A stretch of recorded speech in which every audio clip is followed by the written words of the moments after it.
Hola a todos, bienvenidos a la última clase de la asignatura Circuitos Electrónicos 2, ya, temporizadores. Vamos a continuar entonces con las diapositivas que quedaron pendientes de la clase anterior.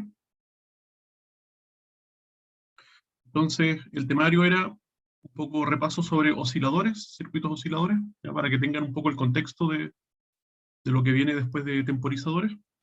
Se menciona un poco la operación astable y la monoestable, que significan el temporizador 555, ya que eso no alcanzamos a ver en la clase anterior, y su operación del temporizador 555 como modo astable y como modo monoestable. ¿Ya? Entonces vimos en la clase anterior un poco el concepto de osciladores, ¿ya? Y vimos que un oscilador no es más que un sistema donde tenemos un amplificador, ¿ya? Que toma una señal sinusoidal, y esa señal sinusoidal se amplifica y luego se ajusta, ¿ya? La señal sinusoidal se ajusta ¿para qué? Para que la señal de salida sinusoidal, después de este ajuste, coincida exactamente en amplitud y en fase con la señal sinusoidal que se requiere en la entrada, ¿ya? En primera instancia, ¿ya? Una vez que logramos eso, ajustar o diseñar un circuito que a la salida genera exactamente la misma amplitud y la misma fase que una señal sinusoidal, podemos hacer que este circuito opere de forma continua, ¿ya? Con una señal sinusoidal. Por lo tanto, tenemos entonces un generador de señales sinusoidales, un generador o un oscilador que se llama, ¿ya? Que funciona de forma continua. Eso es entonces un oscilador. ¿Ya? Aquí vemos un poco el circuito, cómo opera. Hay distintos principios de funcionamiento. Uno de ellos es utilizar sistemas resonantes, ¿ya? Que entonces cambian abruptamente su impedancia para una frecuencia determinada, de una frecuencia sintonizada que se llama, una frecuencia de resonancia, ¿ya? Y hay otros sistemas entonces que se basan en el retardo de fases, ¿ya? Con tal de, entonces aquí el beta se ajusta, se retarda la señal, ¿ya? De la señal de entrada sinusoidal, con tal entonces que coincida con la señal de entrada, ¿ya? Hay distintos principios y eso lo vimos un poco en detalle, un poquito más en detalle en la clase anterior, ¿ya? Pero en general, también vemos entonces qué podemos hacer para que el sistema, por ejemplo, un sistema que es críticamente estable, ya, o casi inestable, ya, que empieza a aumentar su ganancia, a aumentar. Entonces vemos que un mecanismo que utilizan los sistemas osciladores es que a medida que la señal sinusoidal va aumentando, aumentando, en algún punto, cuando llega a una cierta amplitud, entonces la función de transferencia, ¿ya? Deja de ser lineal, ¿ya? Y empieza a saturarse, por así decirlo, pero no una saturación abrupta, no un recorte, sino que la ganancia empieza a disminuir a medida que la amplitud, ya, de la señal va aumentando. Y eso hace que entonces la señal sinusoidal converja a una cierta amplitud, ¿ya? Y luego se mantenga con esa amplitud y no crezca indeterminadamente, definidamente. Entonces, ya, pero eso es básicamente el principio de funcionamiento de los osciladores. Vimos algunos clásicos, ¿ya? No los analizamos, simplemente un poco para que vean cómo funcionaría o cómo se armaría un circuito oscilador si es que en algún momento ustedes necesitan armar uno, ¿ya? Aquí están utilizando amplificadores operacionales. Ustedes saben, los amplificadores operacionales tienen limitaciones de ancho de banda, no llegan más allá de 1 MHz. Así que aquí pueden armar un oscilador con estos circuitos, ¿ya? El primero se llama el oscilador Colpitts, ¿ya? Hay una contraparte, o sea, primero, el Colpitts se basa entonces en utilizar dos condensadores, ¿ya? Que están en resonancia con un inductor, ¿ya? Y hay una contraparte que se llama el oscilador Hartley, que utiliza dos inductores y un condensador, ¿ya? Pero en el fondo es un sistema resonante, ¿ya? Em, entonces, con eso logramos la oscilación, ¿ya? Y ahí tenemos una señal sinusoidal a la salida, ¿ya? Entonces, en vez de poner los dos, decidí poner solamente el Colpitts, ¿ya? Y la gracia de utilizar condensadores es que es más fácil conseguir condensadores a una cierta tolerancia relativamente baja para que la frecuencia esté bien ajustada, ¿ya? Que inductores. ¿Ya? Los inductores tienen menor tolerancia, mejor dicho, son más propensos a tener desviaciones del valor nominal. Por lo tanto, siempre es mejor tener más condensadores que inductores, ¿ya? Por eso el Colpitts en este caso se prefiere. Por otro lado, la ventaja quizás de tener más inductores que condensadores es que un inductor uno lo puede fabricar uno mismo, ¿ya? Mientras que el condensador uno no lo puede fabricar. Tiene que adquirirlo, pero bueno, es una por otra. Otro oscilador, entonces, vimos que era el oscilador puente de Wien, ¿ya? El puente de Wien es este arreglo de 4 resistencias, ¿ya? Donde aquí se modifica y se le agregan condensadores, ¿ya? Un condensador en serie, aquí un condensador en paralelo, y al conectarlo de esta forma, en este caso con un amplificador operacional, ¿ya? Como les dije, los osciladores, en la clase anterior, los osciladores son súper antiguos estos diseños, y existen desde la época de los tubos al vacío, ¿ya? Así que aquí simplemente se reemplaza la tecnología de tubos al vacío y se utiliza algo más moderno como un amplificador operacional. Pero también podría ser un amplificador basado en transistores, ¿ya? Discretos que uno puede fabricar, ¿ya? Y la ventaja en ese caso es que podrían alcanzar frecuencias de oscilación mucho más altas que la del amplificador operacional, ¿ya? Pero básicamente es un arreglo de estas resistencias y bueno, existe una función, ¿ya? Una fórmula para utilizar esta resistencia y convertirla en la señal de oscilación a la salida, ¿ya? No las incluí acá porque no era el objetivo, sino que simplemente echar un vistazo a cómo se ven los circuitos osciladores. Y acá tenemos entonces otro sistema basado en un amplificador operacional, y aquí es donde estamos retardando. Tenemos en el fondo tres sistemas en cascada, ¿ya? Sistemas de una constante de tiempo. Entonces, recordamos que cada sistema STC tiene a lo más un desfase de 90 grados, ¿ya? Así que si tenemos 3, tenemos 180, tenemos 270, ¿ya? Más entonces el desfase mismo que aplica el amplificador operacional, ¿ya? Y ahí entonces tenemos el desfase adecuado para que el sistema comience su oscilación. Así que también, pues aquí tenemos, en este punto a la salida, tenemos el generador de ondas sinusoidales. Y también hay una fórmula por ahí entonces que dice qué valor tiene que tener R y C, ¿ya? Y RF y RI para que el sistema oscile a cierta frecuencia. Ok, entonces vimos también en general a lo que se le llama la operación como multivibrador estable, ¿ya? Se refiere, es un nombre ya, que se le da, que se le dio hace mucho tiempo ya, pero no es más que una señal cuadrada, ¿ya? Periódica, es una señal periódica, entonces que está constantemente entre dos estados, ¿ya? O que no se estabiliza, por eso estable, ya que no tiene un punto estable, ¿ya? Que en este caso es en un estado alto, un estado bajo, un estado alto, un estado bajo, y así sucesivamente. Mientras que la operación monoestable, ¿ya? Que tiene un solo estado estable, ¿ya? Es aquella que entonces pasamos a un estado, por ejemplo, alto, que dura un periodo breve o acotado, ¿ya? Y luego pasa al estado estable indefinido, ya que en este caso es el estado bajo. ¿Ya? Aquí podría estar indefinidamente en un estado bajo y solamente un periodo breve en un estado alto. ¿Ya? La pregunta es cómo entonces llegamos al estado alto con un tercer elemento, ya que es un elemento externo que es un gatillo. ¿Ya? A través de un gatillo, una señal de disparo, nosotros entonces podemos hacer que el sistema brevemente pase al estado alto, que dura un periodo determinado, ¿ya? Que se puede configurar, pero luego pasa al estado bajo, que es el estado indeterminado. Puede estar indeterminada, un tiempo indeterminado en el estado bajo, ¿ya? Hasta que nuevamente se accione una señal de disparo, ¿ya?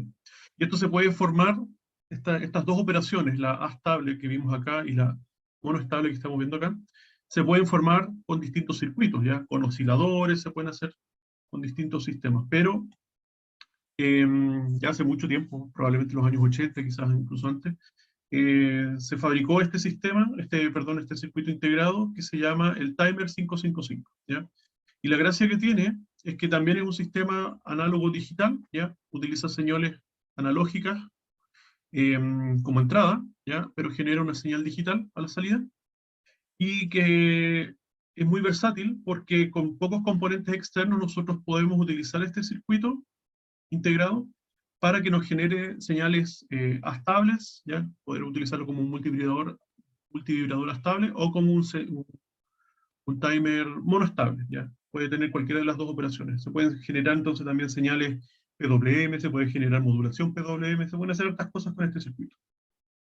Entonces, primero vamos a explicar de qué se trata, ¿ya? Vamos a identificar primero qué es lo que estamos viendo, qué es lo que conforma. Esto es un diagrama naturalmente simplificado del timer 555, ¿ya? Pero es suficiente para entender el principio de funcionamiento, ¿ya?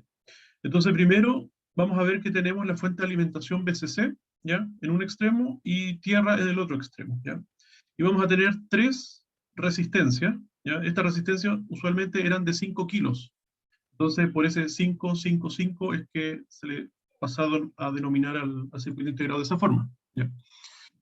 ¿De qué se generaba con este arreglo de tres resistencias de 5 kilos? Era que nosotros íbamos a dividir, o mejor dicho, el circuito integrado dividía la señal, la fuente BCC, en tres voltajes, ¿ya? Un tercio de BCC iba a caer en la primera resistencia, otro tercio de BCC en la segunda resistencia, y el último tercio de BCC en la última resistencia. Por lo tanto, si nosotros medimos el voltaje en este punto, vamos a tener un tercio de BCC, y si medimos el voltaje en ese punto, vamos a tener dos tercios de BCC, ¿ya? Así que en el fondo es un sistema de referencias de voltaje, no es nada más que eso, ¿ya? Aquí tenemos una referencia entonces que es 2/3 BCC, y abajo tenemos una referencia de voltaje que es 1/3 de BCC, ¿ok? Entonces esa sería la primera etapa, ¿ya? Referencias de voltaje. La segunda etapa son, como ven, dos comparadores, ¿ya? Y si se fijan con detalle, los comparadores están configurados de forma tal de que en el primer caso, ¿ya? La referencia está en la entrada inversora, ¿ya? Por lo tanto, este comparador va a generar una señal 1 cuando el voltaje que entra por el terminal 6, este es un terminal de entrada que va directo a la entrada no inversora del comparador, sea mayor que la referencia. Recordamos que la referencia entonces es 2/3 BCC, ¿ya? Aquí le vamos a poner 2/3 de BCC, y abajo dijimos que teníamos 1/3 de BCC, ¿ya? Y estas resistencias son todas iguales, ¿ya? Entonces, le vamos a poner R, da lo mismo si son 5 kilos o cuánto, pero son iguales, ¿ya? R, R, R. Entonces, cuando el terminal 6, que en este caso se llama threshold, ¿ya?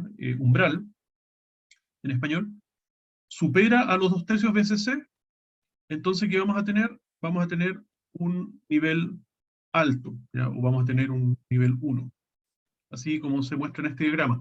En la realidad, en la fabricación, puede que en vez de que sea un nivel 1, sea un nivel 0, pero aquí las entradas están invertidas, etcétera, ¿ya? ¿No? Aquí para este diagrama, para efectos de lo que se observa acá, vamos a decir que cuando el valor es mayor, el threshold es mayor que 2/3 BCC, vamos a obtener un nivel 1, ¿ya?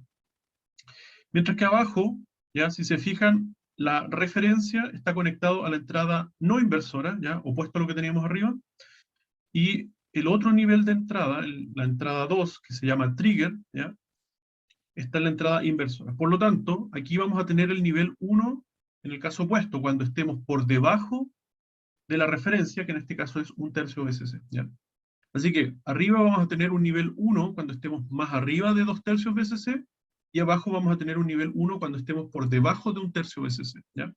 Así que el asunto es que este conjunto de comparadores va a comparar cuando, en el caso de arriba, su señal de entrada sea mayor que una referencia, y en el caso de abajo, la señal de entrada sea menor que una referencia, ¿ya? Esa sería entonces la segunda etapa del timer 555.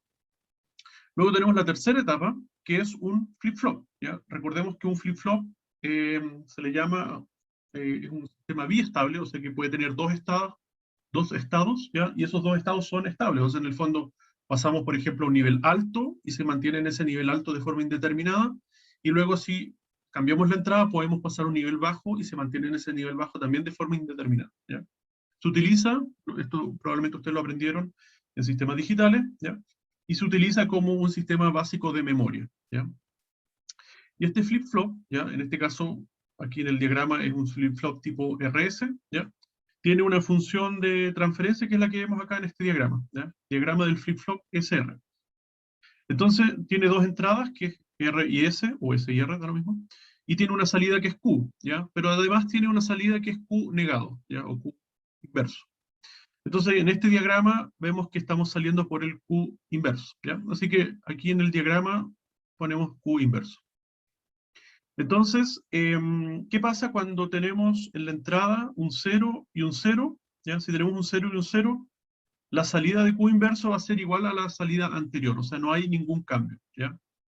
Así que, ¿cuál va a ser la salida anterior? Bueno, primero tenemos que reiniciar el flip-flop, resetearlo, por eso tiene un terminal de reset, ¿ya? La idea es que el sistema, la primera vez que se polariza, se resetea, ¿no es cierto? Entonces vamos a tener ya sea un nivel 1 o un nivel 0 aquí a la salida. En fin, pero cuando tenemos dos entradas 0, entonces el sistema se mantiene sin cambio, ¿ya? ¿Qué pasa cuando, dijimos acá, cuando, por ejemplo, el nivel de threshold, ¿ya?, es mayor que los 2/3 BCC, generamos aquí entonces un nivel 1, ¿ya? Aquí hay que ver de que si aquí tenemos, bueno, vamos a ver que este punto, este terminal 6 que tenemos acá, se va a unir externamente en muchas configuraciones con el terminal 2, ¿ya? Esto va a ser un cortocircuito, ¿ya? Y vamos a tener un voltaje que se va a controlar con elementos externos.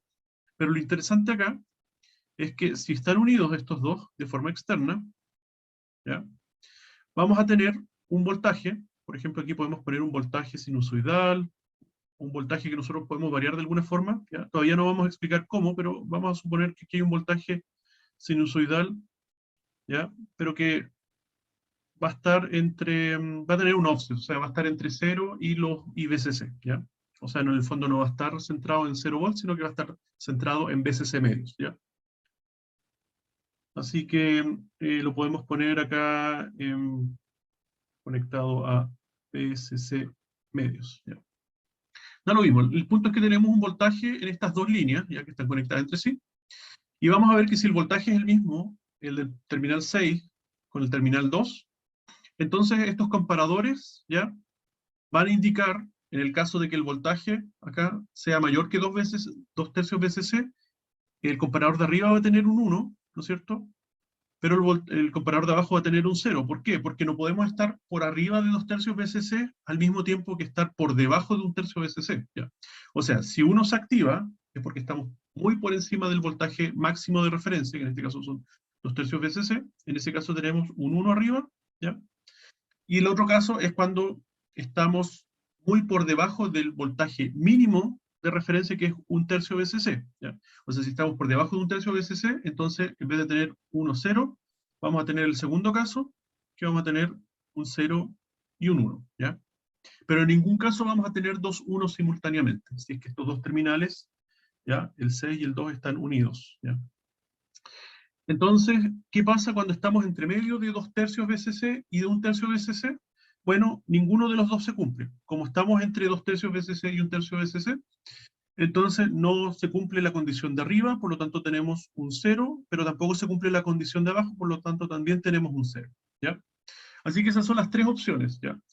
O el voltaje de estos terminales de entrada, que como dijimos, externamente están unidos, es mayor que 2/3 BCC, en ese caso tenemos un 1 arriba como salida del comparador y un 0 abajo como la salida del segundo comparador, ¿ya? Si estamos entre 2/3 BCC y 1/3 BCC, tenemos la salida 0 y 0, ¿ya? Y si estamos por debajo de 1/3 BCC, entonces tenemos 0, 1, ¿ya? Esas son como las condiciones. Lo voy a anotar acá, entonces, ¿cómo le vamos a poner acá? BI, ¿ya? Entonces, BI, podemos decir mayor que 2/3. Por espacio no voy a anotar BCC, pero le voy a poner 2/3, ¿no? ¿Ya? Aquí es menor que 1/3, y aquí es BI, entonces, menor que 2/3, pero mayor que 1/3, ¿ya? Esos son como los tres estados que vamos a encontrar aquí a la salida de los comparadores, ¿ya?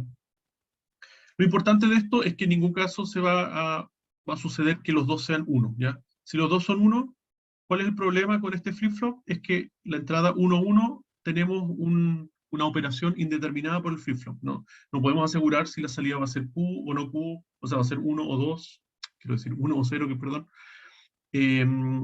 acá. Por lo tanto, no está definido qué es lo que sucede, ¿ya? Esta es, por así decirlo, el estado prohibido. No podemos ingresar dos 1 simultáneamente. Ya, vamos a borrar acá. Ya, entonces, vamos a tener que, si el voltaje está por encima de 2/3 BCC, ¿qué vamos a tener? Vamos a tener un 1 y un 0, ¿no es cierto? Entonces buscamos en nuestra tablita R igual a 1, S igual a 0, y vamos a tener en la salida Q complemento el nivel 1, ¿ya? Que es el mismo que después pasa a ser la salida, así que vamos a tener un nivel alto, nivel alto, nivel bajo.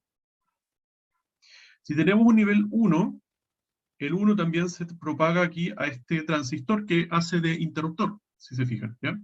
Por lo tanto, cuando tenemos un 1 en el interruptor, ¿qué vamos a hacer? Vamos a cerrar el interruptor y vamos a hacer que el voltaje que haya en este terminal 7, que se llama descarga, va a estar conectado directamente a tierra, ¿ya? Así que vamos a forzar que el voltaje en ese punto sea 0 volts, ¿ya? Cuando tenemos un 1 aquí a la salida, ¿ya? Entonces tenemos el nivel de salida va a ser un nivel alto lógico, y el interruptor se va a cerrar, por lo tanto vamos a conectar este terminal 7 a tierra, ¿ya? Eso es entonces cuando estamos por arriba de 2/3 veces. Ahora,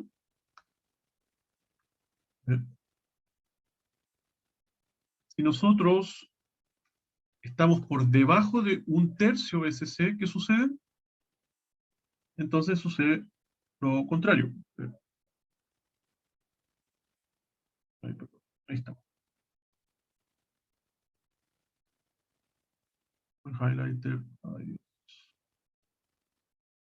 Entonces tenemos 0 arriba, 1 abajo, y vemos en la tablita, entonces cuando S es igual a un 1, y cuando R es igual a un 0, tenemos la salida 0, ¿ya? Así que el nivel de salida va a ser 0, ¿ya?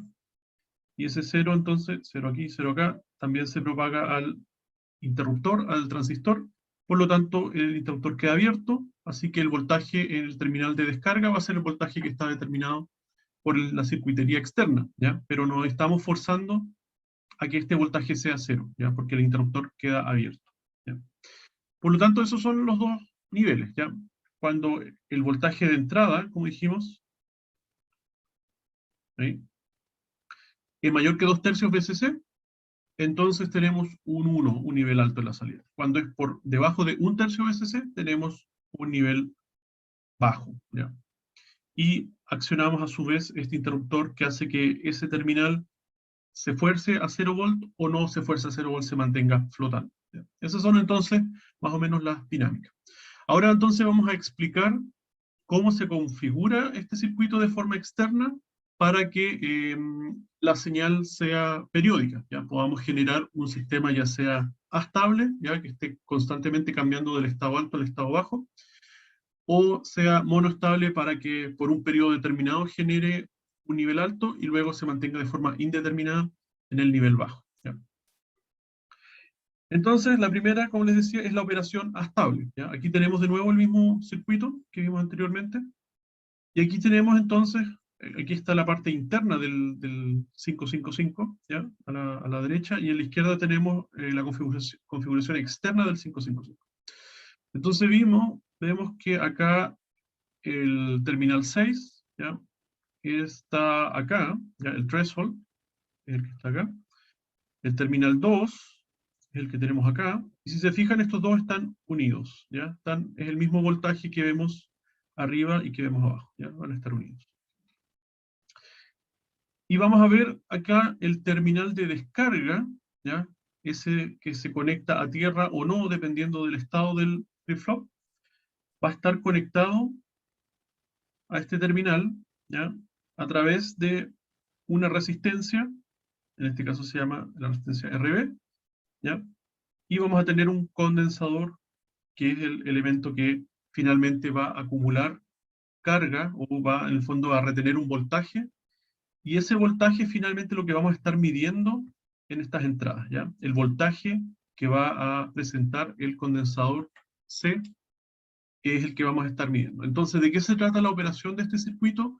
Es que vamos a cargar y a descargar constantemente este condensador, ¿ya? Y entonces, para efectos de cargar el condensador, vamos a utilizar dos resistencias, ¿ya? Una resistencia RA y una resistencia RB. Vamos a limpiar aquí un poquito, ¿ya? Una resistencia RA y una resistencia RB, que van a cargar entonces al condensador C, ¿ya? ¿Por qué? Porque en algún momento, recordemos que por aquí casi no entra corriente, ¿ya? Porque van a las entradas de los comparadores, entonces la impedancia es alta. Aquí simplemente monitorear cuál es el voltaje en este punto, ¿ya? Pero por aquí no va a entrar corriente, no, no juega ningún papel estas entradas con respecto al voltaje que vamos a tener en C. Solamente vamos a observar el voltaje de C, ¿ya? Pero sí va a tener un rol este terminal de descarga, ¿ya? Porque el terminal de descarga, recordamos, va a conectar este punto a tierra o lo va a dejar flotante, ¿ya? Entonces, cuando está flotando, ya cuando en el fondo aquí hay un interruptor que está abierto, ¿qué va a suceder? Que vamos a tener por un extremo VCC, ¿ya? Y ese VCC entonces va a cargar C, recordemos como un sistema de una constante de tiempo, va a cargar C, pero a través de la resistencia RA y RB, ¿ya? Por lo tanto, si nosotros queremos calcular la constante de tiempo de este condensador que se está cargando, sería el tau igual a RC, donde R es igual a RA más RB, ¿ya? Entonces el R del sistema de una constante de tiempo está determinado por la suma de RA y RB, porque vemos que en el fondo la corriente tiene que pasar por estas dos resistencias para empezar a cargar el condensador, ¿ya? Entonces el condensador se va a ir cargando, y como ustedes probablemente sospechan, el voltaje va a ir creciendo, creciendo, creciendo, ¿hasta cuándo? Hasta que lleguemos al punto de la referencia mayor, que en este caso son 2/3 VCC, ¿ya? Una vez que llegamos a 2/3 VCC, el voltaje del condensador llega a 2/3 VCC, ¿qué va a suceder? Va a cambiar el estado del flip-flop, ¿ya? Y ahora este terminal, acá del Q complemento, va a ser un 1. Por lo tanto, ahora vamos a hacer que este punto de descarga pase a ser 0 volt. O sea, lo vamos a conectar directamente a 0 volt. Por lo tanto, una vez que el condensador llegó a 2/3 VCC, ahora estamos conectando este punto a tierra, básicamente, ¿ya? Por lo tanto, como aquí hay un punto de muy baja impedancia a tierra, ya todo lo que suceda de aquí para arriba no importa, ya lo pueden ignorar momentáneamente. Así que, ¿qué tenemos? Tenemos un condensador cargado, ¿ya? Que se va a descargar a través de una resistencia RB, ¿ya? La cual está en su extremo conectado a tierra, ¿ya? Así que ahora la dinámica del condensador es distinta, el voltaje va a empezar a decrecer, ¿ya? Va a decrecer, decrecer, decrecer, ¿ya? ¿A qué ritmo? A una constante de tiempo, ¿ya? Que va a estar determinado por RC, ¿ya? Donde R ahora es solamente RB, si se fijan, ¿ya? Porque el RA ya no juega ningún rol.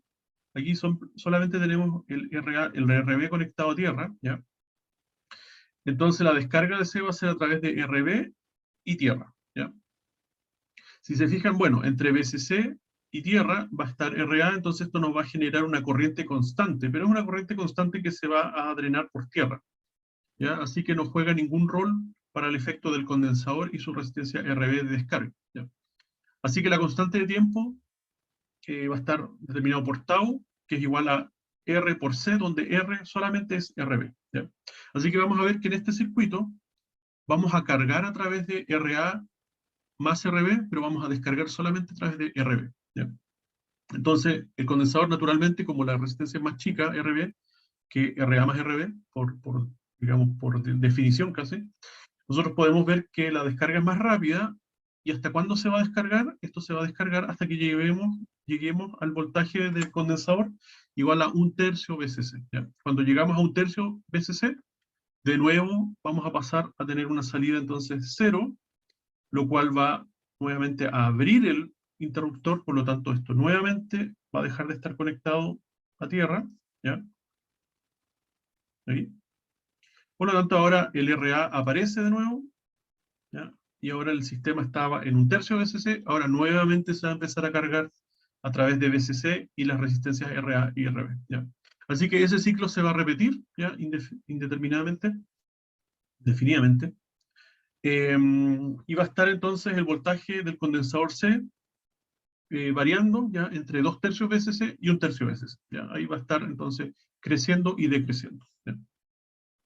Y esa es entonces la operación estable del temporizador, ¿ya? Y como ven, para configurar este multivibrador estable no necesitamos un circuito complejo, un oscilador, etcétera, sino que basta con este circuito integrado 555, el timer 555, y dos resistencias externas y un condensador, ¿ya? Y con eso entonces podemos tener una salida cuya, cuya frecuencias y periodos podemos controlar, ¿ya? Entonces, vemos acá la operación entonces de carga, ¿ya? Entre 1/3 VCC y 2/3 VCC del condensador, ¿ya? Va a ir creciendo, como vemos la constante de tiempo un poco más mayor, ¿ya? Que la constante de tiempo de la descarga, que es menor, ¿ya? Así entonces, se carga el condensador, se descarga, se carga, se descarga. Y va a estar entonces entre 2/3 VCC y 1/3 VCC. A su vez, entonces, el voltaje de salida, terminal de salida, vamos a ver que va a tener entonces un periodo, ¿ya? Del estado alto que va a ser mayor que el periodo en el estado bajo, ¿ya? Entonces, la relación entre RA y RB va a determinar cuál es la relación entre el estado alto y el estado bajo, ¿ya? Entonces, ¿cuánto tiempo está en el estado alto? En el estado alto, que es mientras está cargando el condensador, dice que es más o menos 0,7 por RA más RB por C. ¿Ya? Esa es la fórmula para calcular el periodo en que está en el estado alto. ¿Ya? 0,7 por RA más RB por C. Mientras que el periodo que está en el estado bajo, como adivinarán, es lo mismo, simplemente sin el RA. ¿Ya? Es 0,7 RB por C. ¿Ya? Entonces, tenemos ahí estas dos fórmulas para calcular el periodo en alta y el periodo en baja. ¿Ya? Y si queremos ver cuál es la frecuencia de este sistema, recordemos que la frecuencia es el inverso del periodo, ¿ya? Y el periodo entonces es la suma de los dos periodos, pues el periodo en alta y el periodo en baja los sumamos, ya nos va a dar el periodo total, y si sacamos el recíproco, aquí como dice, el sumo de los dos, sacamos el recíproco, entonces ahí nos va a dar la fórmula para calcular la frecuencia, ¿ya? Que es alrededor de 1,44 dividido en RA más 2 RB por C. ¿Okay? Entonces, una pregunta, si nosotros queremos cambiar no la proporción entre el estado alto y el estado bajo, sino que solamente la frecuencia, queremos que aumente y disminuya la frecuencia, ¿qué podemos hacer mirando esta fórmula? Podemos cambiar, por ejemplo, el C, ¿ya? Con un C que varíe, ¿ya? Podemos cambiarlo por otro, o poner un condensador variable, podemos hacer que la frecuencia del temporizador varíe, ¿ya? ¿Qué pasa si yo quiero, por ejemplo, hacer que en la parte alta ya sea similar a la señal en baja, ¿ya? O sea que en el fondo el ciclo de trabajo que se llama, que es la relación entre el alto y el total, ¿ya? El periodo en alto y el periodo total, sea alrededor del 50%, ¿ya? O sea que en el fondo el periodo en alto y el periodo en bajo sean iguales. ¿Qué tendría que hacer? Mirando estas fórmulas que tenemos acá, ¿ya? Bueno, lo primero que uno tendería a decir sería, bueno, hagamos que RA sea igual a 0, ¿ya? Porque si RA es igual a 0, entonces el tiempo en alto, el periodo en alto va a ser igual al periodo en bajo, si se fija. 0,7 por RB por C. Abajo también 0,7 RB y C. ¿Cuál es el problema? El problema es que si RA es 0, o sea, un cortocircuito, en algún momento vamos a estar haciendo un cortocircuito entre BCC y tierra, ¿ya? Que es donde está conectado este terminal 7. Por lo tanto, el sistema va a dejar pasar mucha corriente entre estos dos puntos, ¿ya? Y el circuito integrado se va a quemar.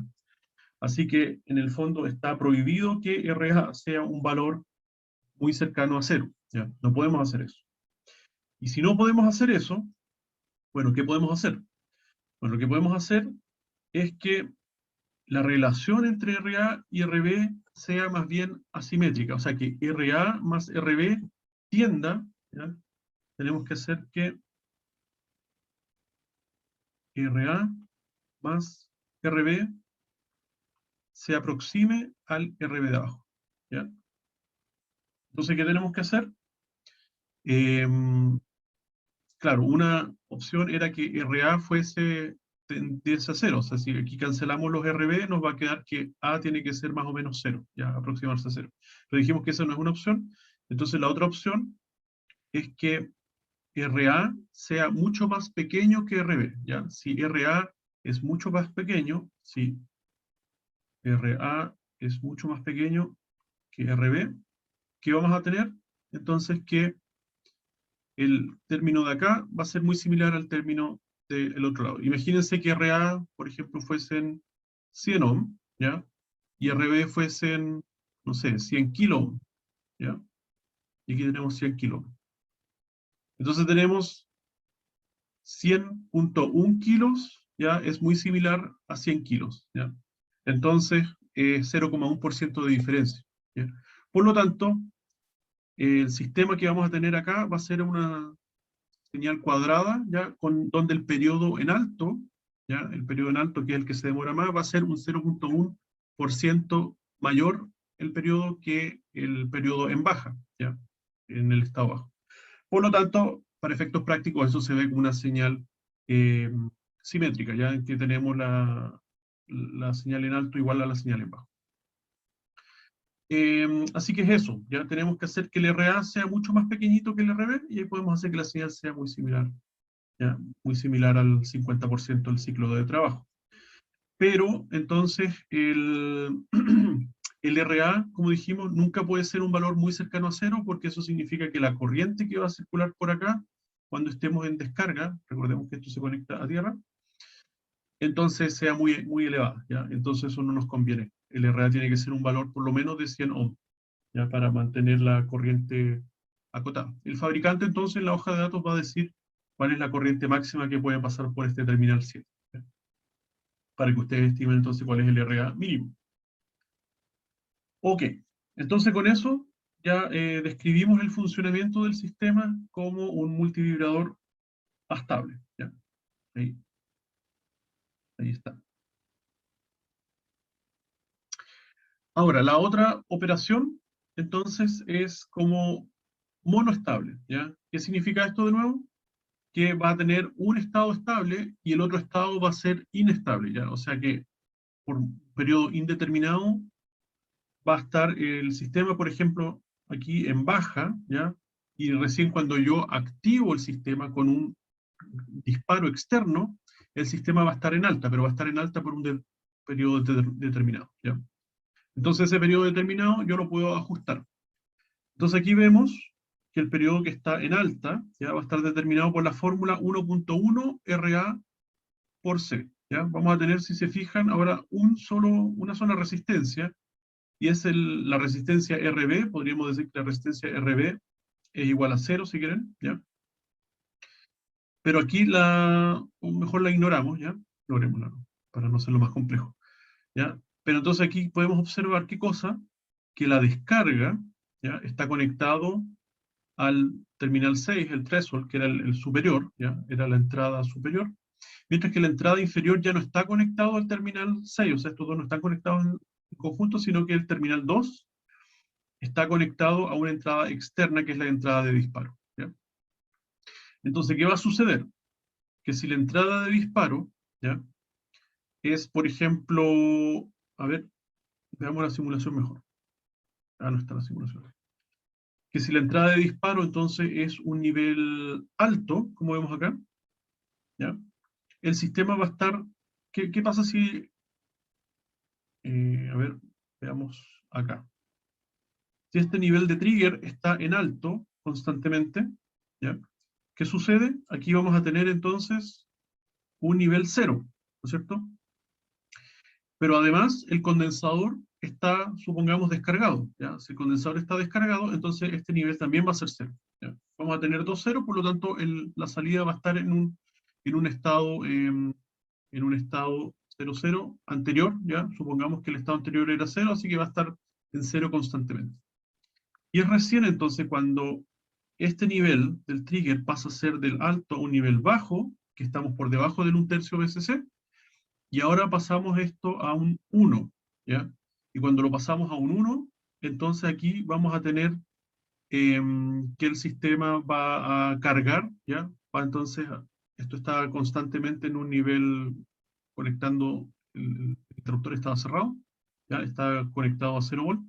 Entonces recién cuando nosotros activamos el gatillo, pasarlo de un alto a un bajo, pasamos entonces a la entrada del flip-flop es un 0,1, y aquí entonces vamos a dejar esto con un 0 a la salida, el interruptor se abre, y el interruptor al abrirse va a permitir que el condensador se cargue, ¿ya? Entonces cuando nosotros activamos el gatillo, recién ahí la corriente va a circular entre VCC, RA al condensador, ¿ya? Y entonces el periodo de carga va a ser, ¿cuál? Va a ser 1.1 RA por C, ¿ya? Hasta que lleguemos ¿a dónde? Hasta que llegamos a los 2/3 VCC. ¿Por qué ahora es 1.1 si antes era 0.7? ¿Ya? Me pregunté. La respuesta es que antes el condensador tenía que transitar desde 1/3 BCC a 2/3 BCC, ¿ya? En eso se demoraba 0.7 veces la constante tiempo, que era el R por el C. Pero ahora el condensador en un inicio va a estar totalmente descargado, va a estar en 0 volts, ¿ya? Recordemos porque está conectado directamente a la descarga. Por lo tanto, ahora el condensador va a tener que transitar desde 0 volt hasta 2/3 BCC, ¿ya? Entonces, en el fondo, antes era, ¿cuánto? Era 1/3 BCC que tenía que transitar, ahora tiene que transitar 2/3 BCC, ¿ya? Desde 0 hasta 2/3 BCC. Por lo tanto, naturalmente, el periodo que se va a demorar en llegar es mayor. Pero no es el doble, ¿ya? No es 1.4, es 1.1, ¿ya? ¿Por qué? Porque la función es exponencial, ya no es una función lineal, la carga del condensador. Así que, claro, al principio se va a demorar menos, ¿ya? Pero después, a medida que va aumentando el voltaje, recordemos que el voltaje converge asintóticamente, ¿bien digo? Al voltaje máximo, ¿ya? Pero entonces no es que llegue al voltaje máximo, sino que va a llegar a 2/3 veces. 2/3 veces. ¿Ya? Entonces eso se demora 1.1 vez, ¿ya? Y cuando llegue a ese nivel, ¿qué va a suceder? El sistema va a volver al estado bajo, a la salida, ¿ya? Y el sistema va a volver a armarse, ¿ya? Así que recién hasta que nosotros disparemos de nuevo, el sistema entonces va a volver a generar este periodo que tenemos, que se genera por una única vez, ¿ya? Y que está determinado por esa fórmula, ¿ya? Entonces a esta operación monostable, como habíamos dicho anteriormente, también se le llama one shot, ¿ya? Un solo disparo.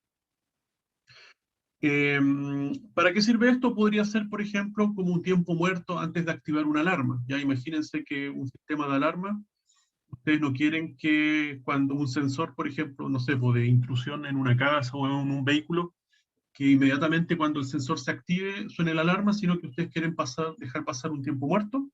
Entonces el sensor, por ejemplo, podría, no sé, por algún motivo activar a este temporizador monostable para que deje pasar un tiempo, ya ese tiempo podría estar configurado para que sean 10 segundos o qué sé yo, y luego de que termine ese tiempo, entonces sí se activa el sistema de alarma y suena la alarma. ¿Ya? Eso, por ejemplo, una aplicación que se me ocurre. ¿Ya? Por ejemplo, dentro de ese tiempo muerto también podría darse la opción de que si no se vuelve a activar el sensor, entonces el sistema se desactiva, o sea, en el fondo no suena la alarma nunca. ¿Ya? Mientras que si dentro de ese periodo muerto se activa el sensor varias veces, el sensor de intrusión, entonces ahí la alarma al final del periodo muerto sí suena efectivamente. ¿Ya? Eso se puede después arreglar con puertas lógicas y cosas por el estilo. ¿Sí? En fin, entonces esas son las dos operaciones del 555. ¿Ya? Y como ven, ustedes ponen muy poquitos elementos externos, ¿ya? Por ejemplo, resistencia, dos resistencias en el caso del astable o una resistencia en el monoestable, y el condensador, ¿ya? Y pueden cambiar los parámetros, entonces cambian la frecuencia o el periodo que va a estar en los respectivos estados. Por ejemplo, ustedes podrían poner un potenciómetro, ya una resistencia variable, y al mover el potenciómetro entonces se puede ir variando la frecuencia, o puede cambiar el estado en alto versus el estado en bajo, cosas por el estilo. O sea, por ejemplo, si el RB, en el caso anterior, fuese un potenciómetro, ya, perdón, un potenciómetro, entonces podemos jugar con este RB de acá, y podemos entonces cambiar cuánto tiempo está en el estado bajo, ¿ya? Podemos cambiar el ancho del T bajo, ¿ya? Que es el que está acá. O si es que, como les decía, bueno, si es que hacemos un condensador variable, podemos cambiar la frecuencia, ¿ya?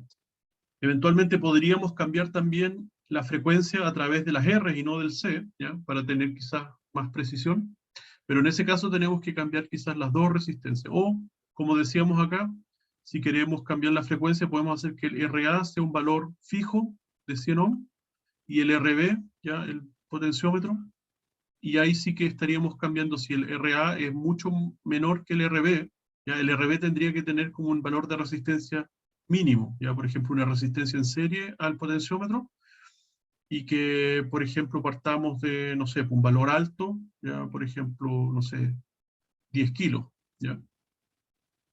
Y el potenciómetro de abajo podrían ser por ejemplo 100 kilos, ¿ya? Entonces vamos a tener que partimos de un caso en que tenemos RA igual a 100 ohm y RB igual a 10 kilos, ¿ya? Vamos a tener una cierta frecuencia, y luego de los 10 kilos vamos aumentando hasta que lleguemos a los 110 kilos, ¿ya? En ese caso entonces vamos a cambiar dijimos el RA como es mucho más pequeño que el RB en todos los casos, el RA se puede ignorar, y vamos a tener entonces que el alto y el bajo van a variar de la misma forma solamente en función del RB, ¿ya? Eh, Así que de esa forma podríamos cambiar la frecuencia del sistema. En fin, ¿ya? Así que hay distintas formas de configurar este 555. Vamos a ver entonces una simulación, ¿ya? Para que quede un poquito más claro la operación del 555. Aquí lo configuré en modo estable, ya como un multivibrador estable. Entonces le podemos poner play. Ahí. Entonces, en verde vamos a observar el voltaje de salida, ¿ya? Y en azul, morado, estamos viendo el voltaje del condensador, ¿ya? Entonces vemos que tenemos una RA de 1 kilo y un RB de 1 kilo también, ¿ya? Por lo tanto, se va a cargar con 2 kilos, ¿ya? El R del sistema de una constante tiempo va a ser 2 kilos, mientras que la descarga es solamente 1 kilo, ¿ya? Así que el periodo de carga va a ser el doble que el de descarga, como podemos ver acá. Entonces podemos, por ejemplo, vamos a cambiar el condensador, lo vamos a hacer 10 veces más grande. Ahí, y hago una transiente, lo vamos a reiniciar mejor. Entonces ahora podemos ver que como el condensador es más grande, se demora más, ya se demora 10 veces más en cargar, hasta llegar al valor que nos interesa, ¿ya? Que son los 2 tercios BCC, que son 3, algo ya. Ahí llegó a los 2 tercios BCC, y ahora empieza a descargarse, y se descarga entonces a la mitad del tiempo, que es lo que se demora en cargar, como pueden ver. Se carga, se demora mucho en cargar. Bueno, la primera vez, el primer ciclo se demora más porque parte desde 0 volt el condensador, ¿ya?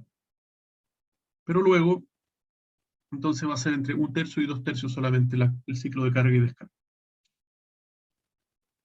Ahí estamos.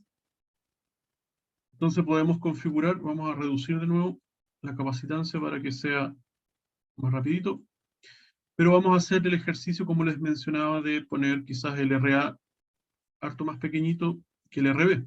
El RB podría ser 10 kilos. Ahí, revolvemos.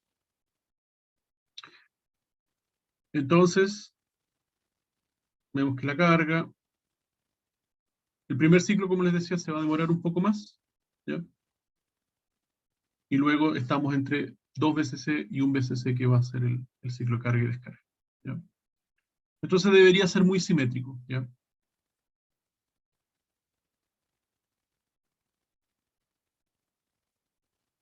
Ahí está. Entonces ahora yo puedo, supongamos que esta R es un potenciómetro, ¿ya? Yo puedo aumentar entonces el valor del potenciómetro de 10, por ejemplo, a 50. En este caso, entonces, el periodo, mejor dicho, la frecuencia va a ser mucho menor, ¿ya? Vamos a aumentar la velocidad de simulación de 1 milisegundo a 5 milisegundos, quizás para que se vea más rápido. Ahí aumenté la velocidad de la simulación, por si acaso. Ya no es que aumenté la frecuencia del reloj. Así que podemos ver, entonces, que al cambiar el potenciómetro solamente el RB, ahora yo puedo cambiar de 5, lo voy a dejar de nuevo, de 50 en 10 kilos, ¿ya? Entonces ahora la frecuencia es mayor, ¿ya? Ahí tenemos.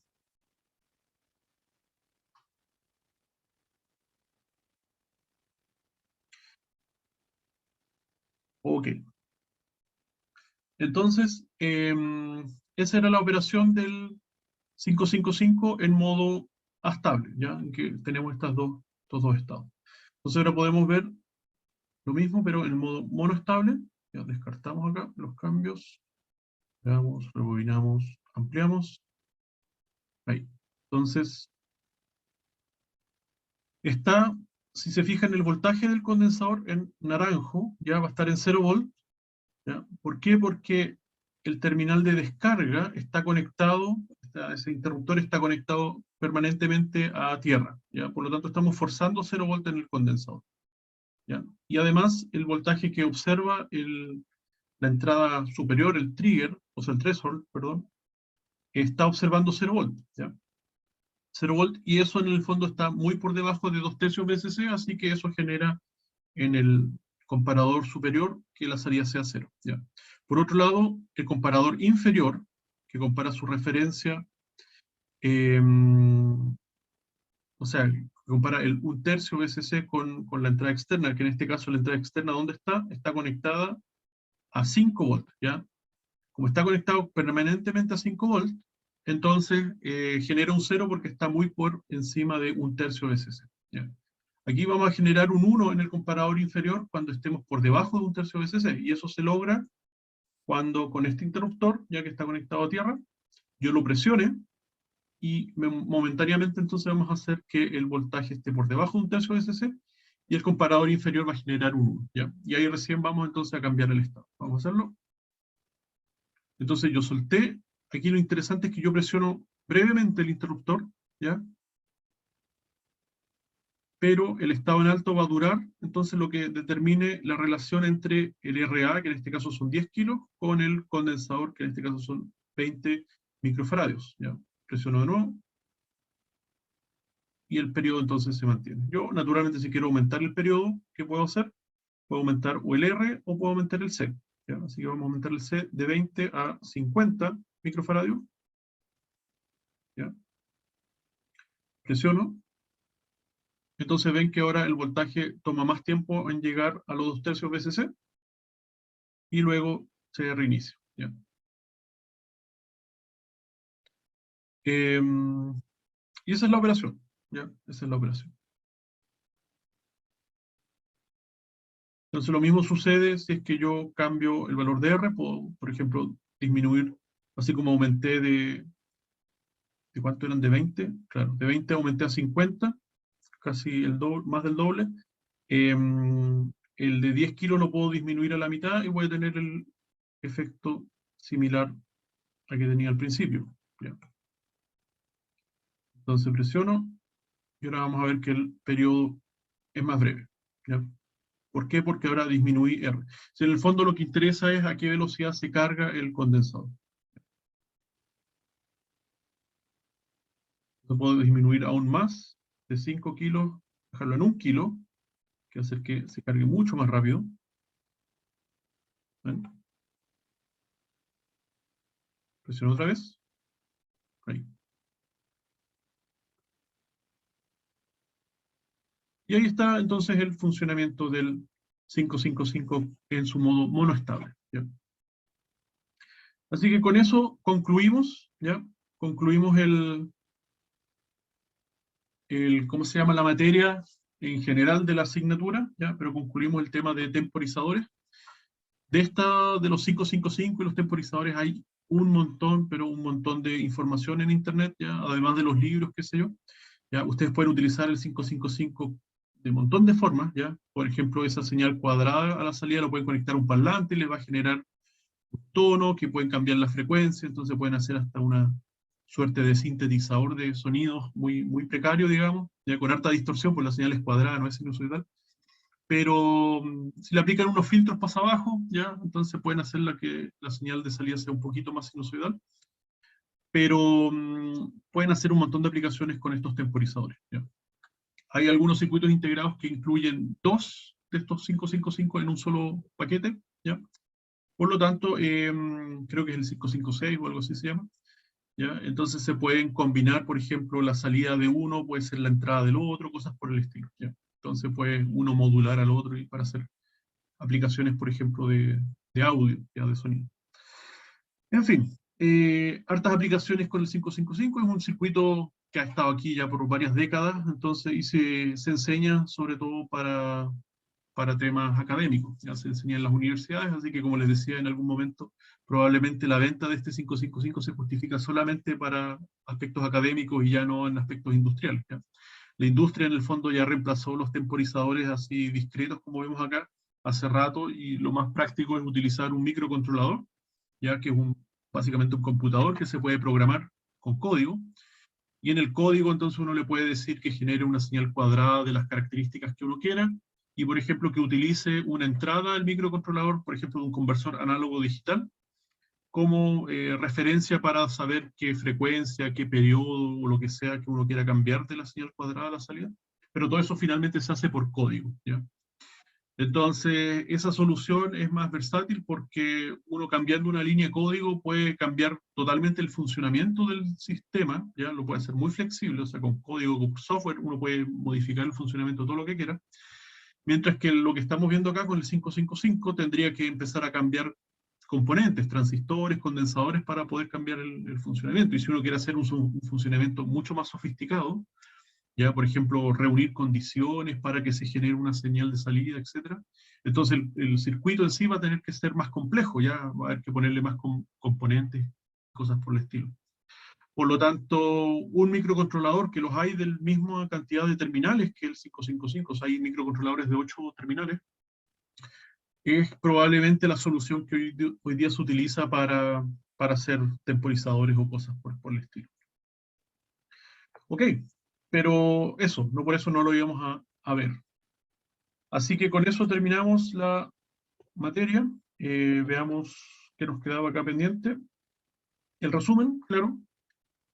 Osciladores, entonces vimos que son circuitos retroalimentados críticamente estables que sirven para conformar señales sinusoidales o señales cuadradas, etc. En principio una señal sinusoidal después se puede entonces recortar o qué sé yo para hacer cuadrada, pero es un sistema relativamente complejo donde hay que calcular bien todas las etapas para que, como les decía, el objetivo es que a la salida del oscilador, ¿ya? Y con la retroalimentación, la amplitud que genera y la fase sea igual que la señal que necesita el sistema en la entrada, ¿ya? Entonces cuando la salida es igual a la entrada, entonces ahí tenemos un sistema que está perpetuamente oscilando.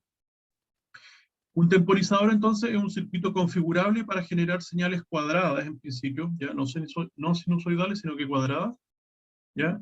Puede operar entonces en general en estos dos modos, astable o monoestable, ¿ya? Astable significa que no tiene ningún estado estable, sino que está constantemente cambiando entre un estado y el otro, ¿ya?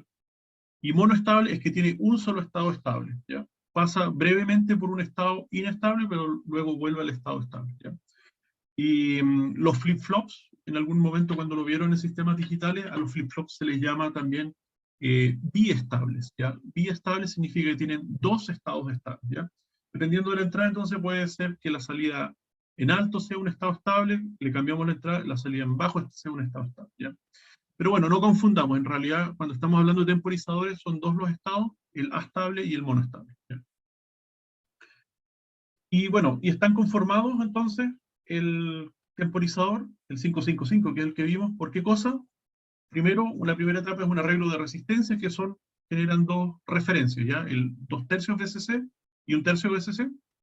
Luego tenemos una etapa de comparadores, ya que comparan señales externas, dos señales externas de forma independiente en principio, con el 2/3 VCC y el 1/3 VCC, ¿ya? Uno compara si es que es mayor que 2/3, el otro compara si es menor de 1/3, ¿ya? Pero vimos que solemos esas dos entradas conectarlas externamente a un solo punto de voltaje. ¿Y cuál es ese voltaje? Es el voltaje de un condensador, ¿ya? Entonces, finalmente los comparadores alimentan a un biestable, o sea, alimentan a un flip-flop, ¿ya? Y ese flip-flop cambia entre un estado alto a un estado bajo a la salida, que es finalmente la salida del temporizador, pero también alimenta entonces un interruptor, ¿ya? Un transistor que hace de interruptor, que sirve de descarga, ¿ya? ¿Descarga de qué? Descarga del condensador mismo que estamos midiendo, ¿ya? Entonces, cuando llegamos a un estado, el condensador lo vamos a empezar a descargar, ¿ya? Y cuando se descarga por debajo de 1/3 VCC, volvemos al estado en que el condensador ahora se carga, ¿ya? ¿Y se carga hasta qué nivel? Hasta 2/3 VCC, ¿ya? Así que ahí está el condensador en el modo estable. Este sistema en el modo estable va a estar todo el tiempo entre 1/3 VCC, 2/3 VCC. 1/3 VCC, 2/3 VCC, ¿ya? Esa es entonces la operación, o sea, el condensador se carga, se descarga, se carga, se descarga. y así generamos entonces el temporizador. Así que con eso concluimos, ¿ya? Muchas gracias por su atención, que les vaya súper bien en la prueba, ¿ya? En la asignatura y en todas las asignaturas y en el semestre, ¿ya? Así que les agradezco y les deseo mucha suerte. Cuídense. Chao, chao.